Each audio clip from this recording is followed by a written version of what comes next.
Hey, how's it going? I'm Aaron Wagner. I'm a good friend of Schaudenecker. He's got his latest film called Shaw's Hall, which you may notice I'm here with a bowler cap, a cane, and a bow tie shirt. This is for a specific occasion of Charlie Chaplin, which is his latest inspiration. That is Adam Schaudenecker. Well, we're going to take a little trip over here into the music room, and we're going to interview this fellow about a little insight into the film and why he filmed it, what was the inspiration, and why did he pick Charlie Chaplin. Let's take a little trip inside, shall we?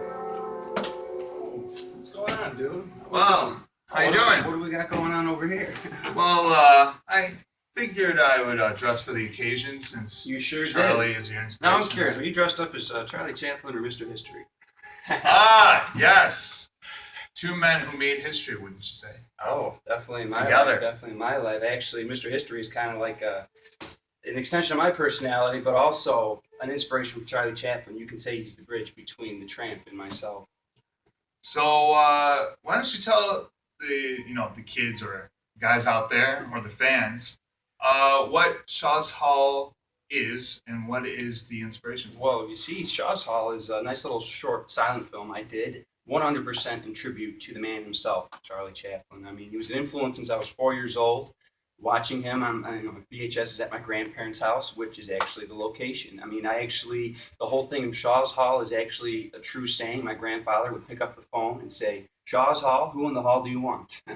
And the whole thing is actually a tribute to my grandfather, Robert Schaudenecker, who, without his influence, his old school Hollywood lifestyle, with me getting into the Three Stooges, and then to Charlie Chaplin, Laurel and Hardy, and everything else that followed suite, it really did change my life from the get-go, and I wasn't forced into it. I just loved old Hollywood, especially if it was made by Charlie Chaplin. So I noticed that there's only music and the film of the voices or the filming of the voices, etc. is purely silent besides the music. What was the significance of that? Oh, well, right off the bat, just the fact that it was a silent film, I right off the bat, I knew I didn't want any voices at all, because that's what Charlie did. When they made talkies in the late 20s or early 30s, Charlie refused to abide by it. He continued to make his silent films because he knew the minute his character spoke, the tramp would die, because the tramp can't talk. It just there's a gold to how he reacts to stuff with his eyes, and you hear him talk or you see him talk, but you don't actually hear the voices. So right off the bat, I knew I wasn't going to have any type of talking or sound at all. It was going to be strictly silent. And then with the subtitles, you actually get to play it off. I mean, it's in English, but I could have those subtitles in any language, from German, Japanese, you name it, and people will still get the same exact message, because it comes down to a universal sign of what you're seeing on the screen, and it's very easy to understand. So what would you say that is a phrase that you live by that Charlie, I can't really think of anything. I know that he had always said his greatest enemy was time, because with the advancements in time and technology, he was always able to he was able to just not be on top. He pretty much not got knocked off, but because technology advanced, people grew bored of the silent films, and not like he became irrelevant, but yeah, once he was kind of kicked out of America, he wasn't brought back until the mid '70s, when they finally gave him that honorary Oscar award for being the man he was and just being a legend. But there was a time where he kind of came out of the spotlight because there was so much political stuff that was going on as well too. So sure. So I guess I know you have a few albums that you've worked on, as the Hob and doing Oriole Galaxy, The Circus Daydream. Also another album called Friends of Mine Volume 4. Which had a few friends of yours. Christmas Memories. That was fun. That was the most recent Friends of Mine album. That was a great album, just to work with all the different people. I mean, here at Harper, I met from piano teachers to musicians. I mean, it really, Harper College changed my life as a musician, made it better. I wouldn't have been able to do the jazz music and the vaudeville music that exists in Shaw's Hall, which is another great thing, because nothing starts with a little piano and just that feel of the whole movie. I knew it needed to go that.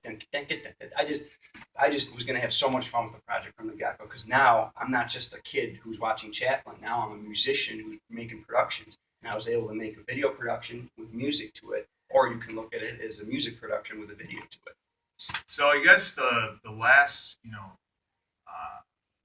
guess, spotlight that I like to ask or like to put on is, what is the next thing for, let's say, Dream Toon Studios or Well, the next Hav or you as an you artist? You know what? You're just gonna have to wait and see because I've got so many great things planned. One thing in particular, the Oriole Galaxy started an entire club of albums. I call it the Oriole 10 Club, and it's a series of 10 albums.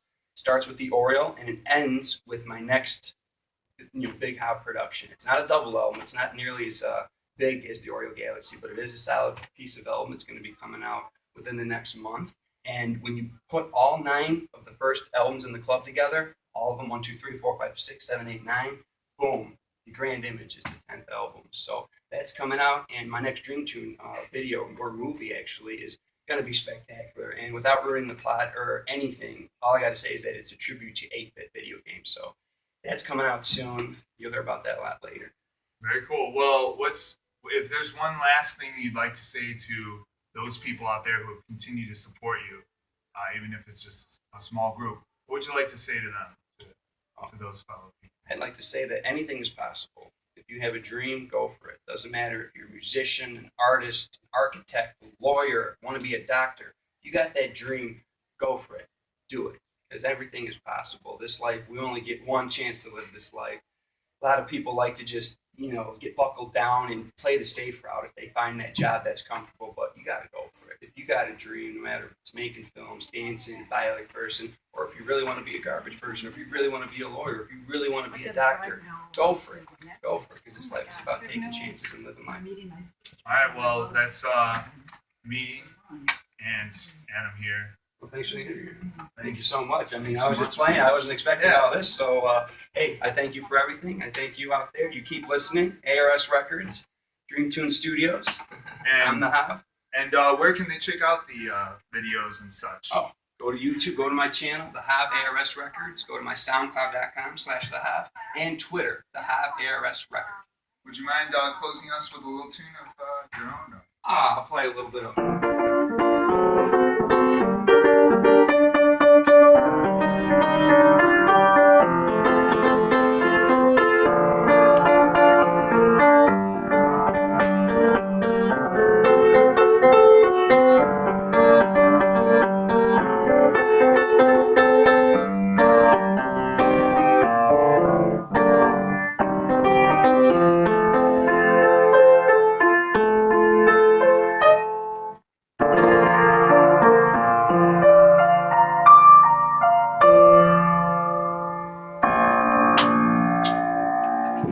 Take it easy, guys.